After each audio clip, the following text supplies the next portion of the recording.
All right, take a look at a video this time dealing with the slope of lines. We're just going to deal specifically with slope. You've maybe graphed them before, maybe you've done some other stuff with lines before. We want to specifically deal with slope. We want to deal with it.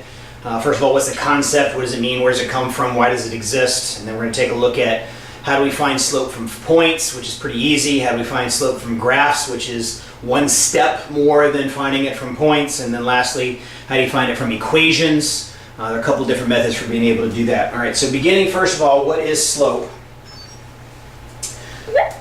Slope is the measurement, so let's pretend that's our axis. Slope is the measurement of how fast a line is going up or down. All right, so for example, these two different lines I'm going to have drawn on here. Let's let that one be blue, let's let this one be red. These are both going up as you read them in the book from going left to right. The black set there is the axes. The blue one, slope is just trying to describe what's going on with the line. Both lines go on infinitely up and down. They'll both eventually go all the way down. They'll both eventually go all the way up, and they'll go with those things in different rates. They'll also both eventually go all the way left and all the way right. So everything is covered. So the question is, how can I tell the difference between the blue line and the red line? So as I read this as a book going from left to right, this line is going a whole lot of up and not so much over.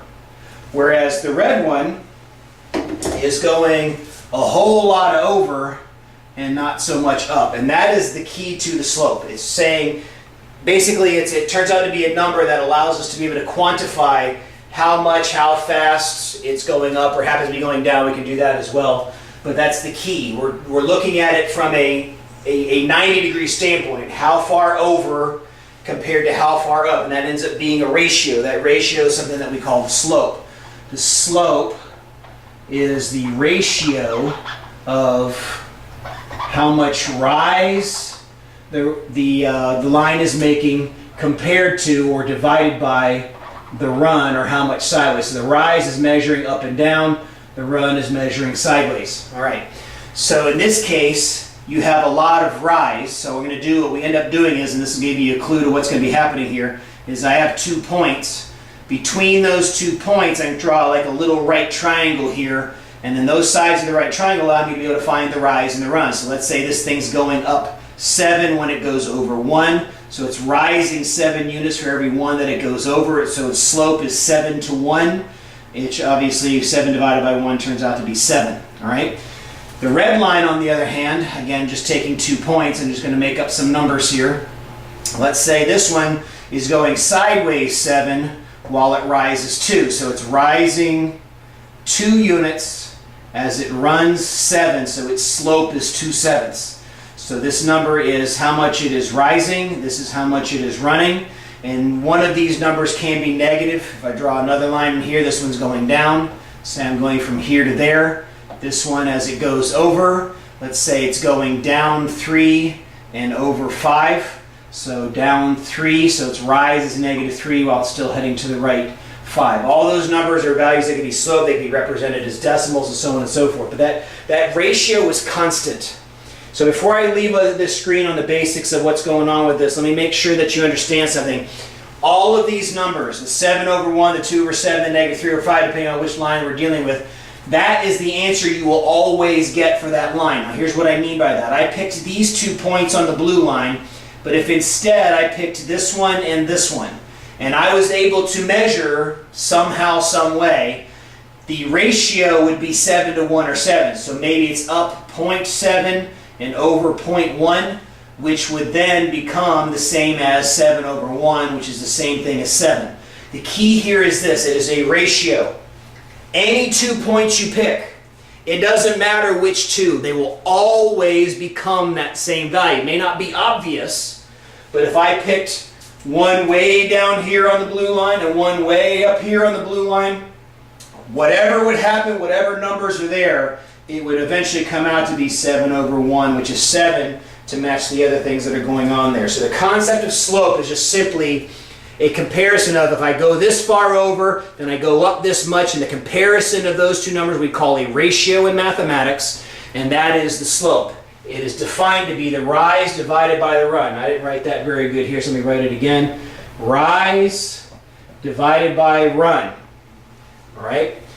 Yes, it can be negative. The line is going down from left to right. And there's some other variation you can do with your positives and your negatives, but just be aware that a line that is generally going up as you read a book is going to have a positive slope. A line that is generally going down as you read a book is going to have a negative slope. All right. So, how do we actually calculate the slope? Calculating the slope is actually really, really simple. All right. Now, I'm going to give you a nice fancy little formula here to start off with. Actually, this can apply to all situations, so it's a pretty good one to know. Slope is, you will see it written two different ways, and I'll write it both. y1 minus y2 divided by x1 minus x2. We'll talk about what all the ones and the twos mean. Some people write it like this: y2 minus y1 equals x2 minus x1. There is no difference in those two versions of the formula. They both mean exactly the same thing. Here's the key. The key is you just need to be consistent. Whatever point, the x1 means the first point, x1, y1 is the first point, x2, y2 is the second point, and it doesn't matter which order you do them. The only difference between these two calculations is one will be positive over positive or negative over negative. It's going to turn out to be the same answer. The key is consistency. Make sure the correct point or the same point goes in the first slot, the other point goes in the second slot. It doesn't matter which version of this formula. In fact, you'll just hear me say it a lot of times if I'm in class, just y minus y over x minus x. Yes, that's not technically correct. I have little ones and twos and blah, blah, blah. The key here is the difference in the y's is the difference in the x's. Now, why the difference in the y's? Well, the y value measures the vertical position of a point. So when I take y1 minus y2, this is measuring the difference in the vertical position of the 2 points. So this y1 minus y2 is calculating this thing, which is what we defined as the rise before. x1 minus x2 is calculating the horizontal position or difference between the 2 points, and that is your run. So that's where it comes from. All right, so with that said, if I have 2 points, I can easily calculate the slope. So if I have 3, 7, negative 2, 4, and I want to know the slope of the line that goes to those 2 points. Remember, it only takes 2 points to define where a line is. Let's say I have a line. That line I know goes through those 2 points. Just follow the formula. Y minus y, 7 minus 4, over x minus x, 3 minus negative 2. I was consistent, 7 and 3, 4 and negative 2 came back here in the back. 7 minus 4 is 3. 3 minus negative 2 is 5. The slope of this line is 3 over 5. What if I had switched them? I have the other formula. Does it matter?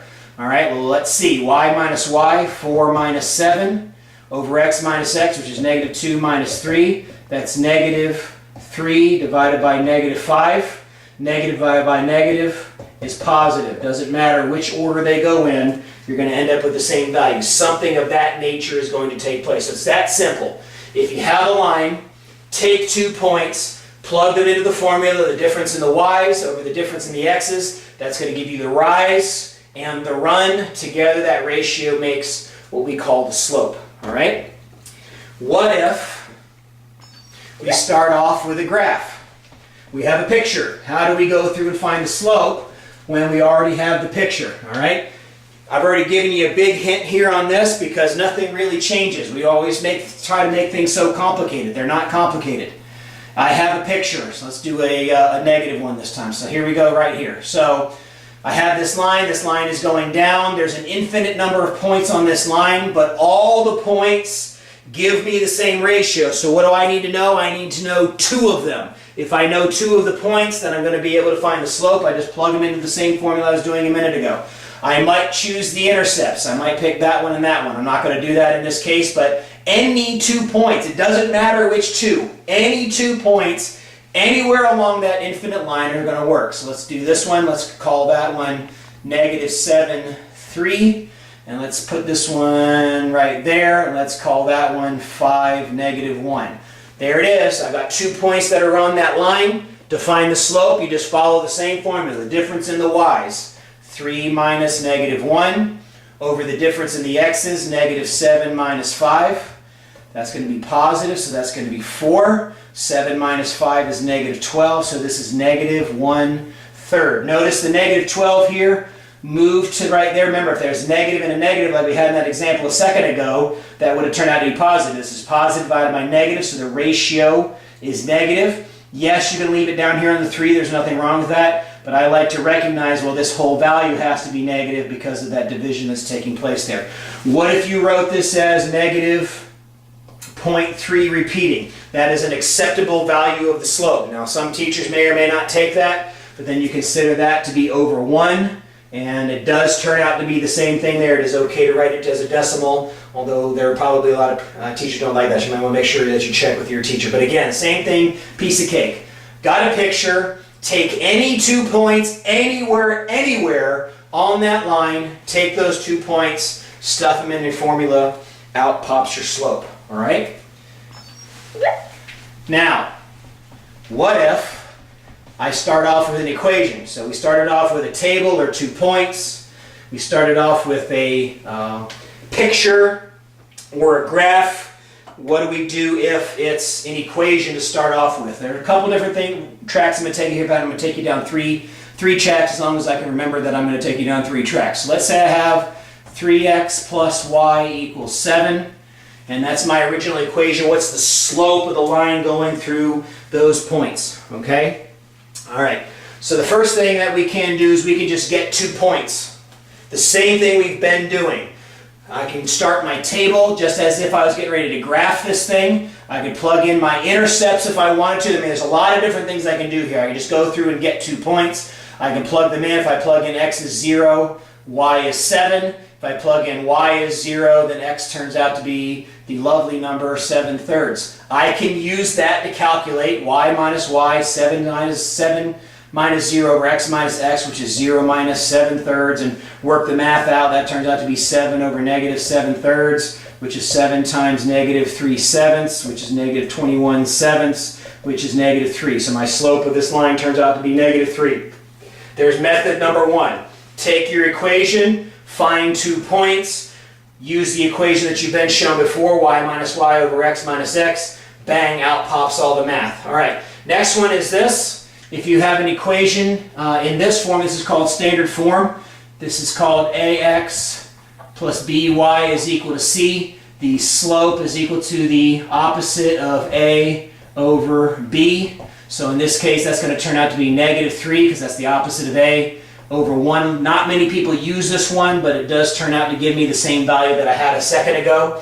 One more version, way to be able to find it is I can put this in something you haven't really looked at specifically yet, which is slope-intercept form, which means to solve the equation for y. To solve the equation for y, subtract 3x from both sides, so y equals negative 3x plus 7.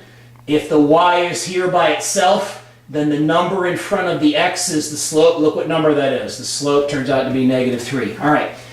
Last piece of the puzzle, almost forgot to mention this here in my slope video on slope.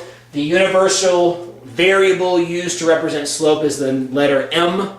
I'm sorry, but I don't know why it's m. It might be French for, I don't know, mupping or something like that. I have no idea. The whole key here is that m is the letter that represents slope and what's going on there. The y minus y over x minus x always works because you can find a way to get 2 points out of the situation. There are 2 ways to do it from the equation. Doesn't really matter which one. You will see this one again because that's going to turn out. This one, you may or may not know. It just simply happens to work out that way. Not as big a topic as some other things. All right, that's that. Slope. Until next time, see ya.